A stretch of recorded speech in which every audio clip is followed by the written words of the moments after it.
स्वामी जी, अब ये ज्ञान लेने का ही टॉपिक चल रहा है, तो जब ज्ञान दिया जाता है तो शुद्धिकरण के लिए आलोचना, प्रतिक्रमण, प्रत्याख्यान की परिभाषा दी जाती है और जैन धर्म में इसकी बहुत लंबी चर्चा है और उसके बाद में सामायिक भी कराई जाती है अपने दोषों को देखने का।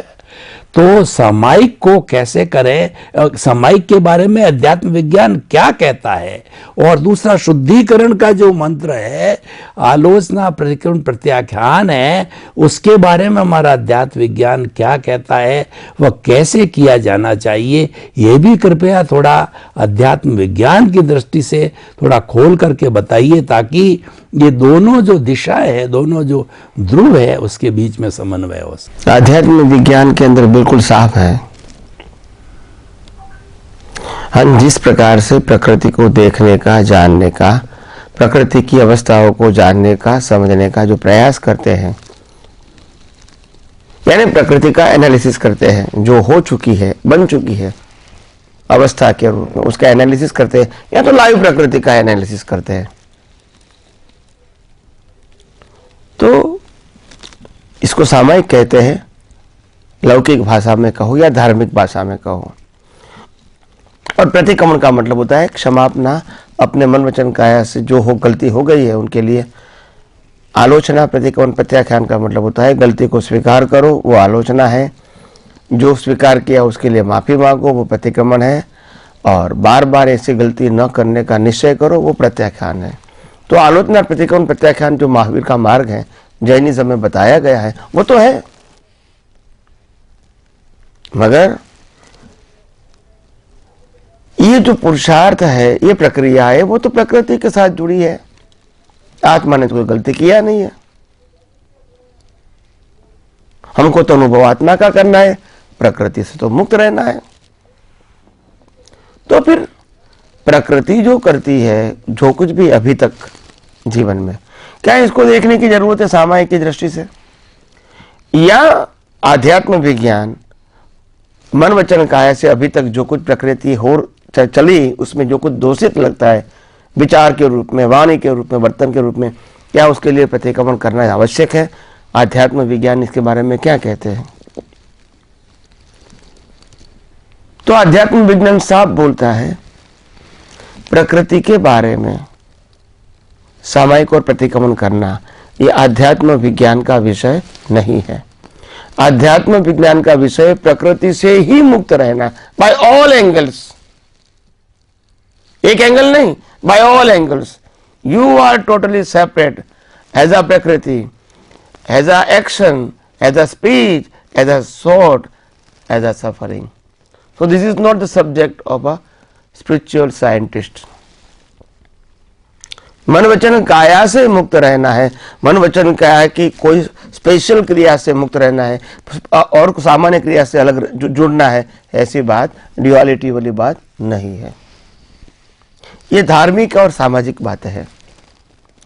आध्यात्म के अंदर सामायिक प्रतिक्रमण का मीनिंग क्या है? आध्यात्म के अंदर प्रकृति गलती करेगी, प्रकृति माफी मांगेगी, आध्यात्म विज्ञान को कोई तकलीफ नहीं है। प्रकृति को लगता है कि मेरे शरीर में बहुत सारे प्रॉब्लम्स है, पजल्स है, फिजिकली, मेंटली, इकोनॉमिकली, और मैं कंफ्यूज होता हूँ, तो लो शांति से आंखें बंद करके उसका एनालिसिस करूं। आध्यात्म विज्ञान में कोई तकलीफ नहीं है, मगर इसको पुरुषार्थ मानना यह आध्यात्म विज्ञान का सब्जेक्ट नहीं है। ये कुदरती रचना है और उदय कर्म का भाग है, हिस्सा है। प्रकृति ने गलती किया, प्रकृति माफी मांगती है, वो भी उदय कर्म, नहीं मांगेंगी वो भी उदय कर्म। प्रकृति जब कंफ्यूज हो जाती है तो प्रकृति का एनालिसिस करती है कि बार बार क्यों ऐसा होता है, किसी के प्रति राग, किसी के प्रति द्वेष क्यों होता है, लाओ मैं एनालिसिस करूं। तो ये प्रकृति का सब्जेक्ट है, ये पुरुषार्थ का सब्जेक्ट नहीं है। प्रकृति अपने लिए करती है। अगर मेरे को बहुत टेंशन हो जाता है तो मेरे को घर में किसी के साथ बोलना पसंद नहीं है, टीवी देखना पसंद नहीं है, सुनना पसंद नहीं है, तो मैं आंखें बंद करके बैठ जाऊंगा एकदम शांति से। लोग कहेंगे ये ध्यान करता है, ये पुरुषार्थ है? ये तो मन वचन काया की मेडिसिन है। हमने अभी तक जितनी बात किया वो मन वचन काया की मेडिसिन है। मेडिसिन को पुरुषार्थ कैसे कहेंगे? अगर प्रकृति को बुखार आया और प्रकृति ने मेडिसिन लिया तो क्या इसको आप पुरुषार्थ कहोगे? और वो भी आत्मा का पुरुषार्थ कहोगे? मतलब ही क्या है? भाई प्रकृति ने गलती किया तो माफी मांगते हैं, उसमें आत्मा कहां बीच में आया? अगर नहीं भी मांगते तो भी आत्मा बीच में नहीं आया। ये प्रकृति का पूरा सब्जेक्ट है।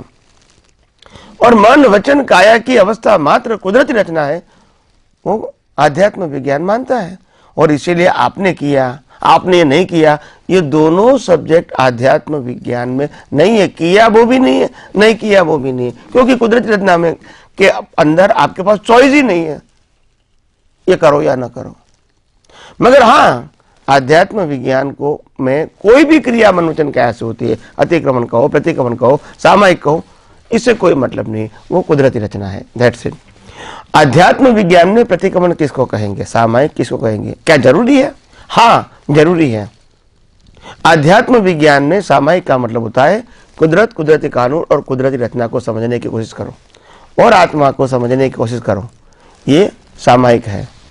और आध्यात्म विज्ञान का प्रतिक्रमण का मतलब होता है मैं कोई भी अवस्था में शुद्धात्मा का लक्ष्य चूक गया और अवस्था को कुदरती रचना के रूप में नहीं देखा, उसका प्रतिक्रमण कर सकते हैं। मन वचन काया की अवस्था को देखना और उनकी गलती की माफी मांगना, ये प्रतिक्रमण सामायिक पुरुषार्थ ये आध्यात्म विज्ञान में नहीं होता है।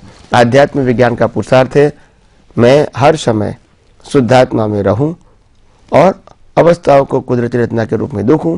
अगर वो नहीं देख पाता हूं तो इसका प्रतिक्रमण करो। और सामायिक का मतलब होता है कुदरत, कुदरती कानून और कुदरती रचना का एनालिसिस करो और शुद्धात्मा कैसे काम करता है जन्म से मौत तक, उसका एनालिसिस करो, तो वो सामायिक हो गया। तो आध्यात्म विज्ञान में सामायिक और प्रतिक्रमण ये कुदरत, कुदरती रचना, कुदरती कानून और आत्मा के साथ जुड़ा हुआ है, मन वचन काया के साथ नहीं जुड़ा है। तो इसीलिए मैंने कहा आपको कि अगर हमको आध्यात्म विज्ञान में आगे बढ़ना है तो ये सनातन सत्य को समझना ही पड़ेगा, आज नहीं तो कल। राम कृष्ण महावीर भी यही सनातन सत्य है जो कुदरती कानून के ऊपर आधारित है, उसको समझने के बाद, अनुभव होने के बाद ही वितराग बने हैं। उससे पहले कोई भी व्यक्ति वितराग नहीं बन सकती है। सभी केवलियों को भी यही कुदरत, कुदरती कानून और कुदरती रचना को समझना ही पड़ता है और आत्मा को भी लक्ष्य में रखना पड़ता है। उसके अलावा और कोई मुक्ति का रास्ता नहीं है। तो मैं समझता हूँ आप सब लोगों को जिस प्रकार से मैंने ये आध्यात्म विज्ञान को अलग अलग तरीके से, अलग अलग प्रश्नों के रूप में, अलग अलग एग्जाम्पल देके, अलग अलग परिभाषा व्याख्याएं देके मैंने जो समझाने की कोशिश किया है, मैं समझता हूँ आप सबके लिए और आप सबके जीवन को आगे बढ़ाने के लिए, सोचने के लिए, समझने के लिए, अनुभव करने के लिए ये बहुत बड़ी बात है आपके लिए। और आपको ये बातें सुनने को मिलता है, ये आप सबका ये सद्भाग्य है। हालांकि कलयुग के अंदर ऐसी बातें नहीं होती है, धर्म और सामाजिक बातें ही होती है। धर्म और सामाजिक बातों से ऊपर की बात जो कुदरती कानून के ऊपर होती है, ऐसी बातें नहीं होती है, क्योंकि ये बातें अनुभवी पुरुष ही कर सकते हैं। किताबों वाला, पढ़ा हुआ, सुना हुआ बात व्यक्ति बात नहीं कर सकता है। तो इसीलिए हम जो बात करते हैं ये हमारे खुद के अनुभव की है। और मैं समझता हूँ, मेरा जो भाव है कि हर व्यक्ति अपने जीवन में मुक्ति के मार्ग में आगे बढ़े, अपने जीवन में सुख और शांति प्राप्त करे, आदि व्याधि उपाधि में भी समाधि की अनुभूति करे और धीरे धीरे अज्ञानता और देहाध्यास नष्ट करे। यही मेरी जो भावना है, बस यही भावना में सफलता पाऊँ और आप सबका जीवन भी धन्य बने, यही मेरी आप सबको शुभकामना है।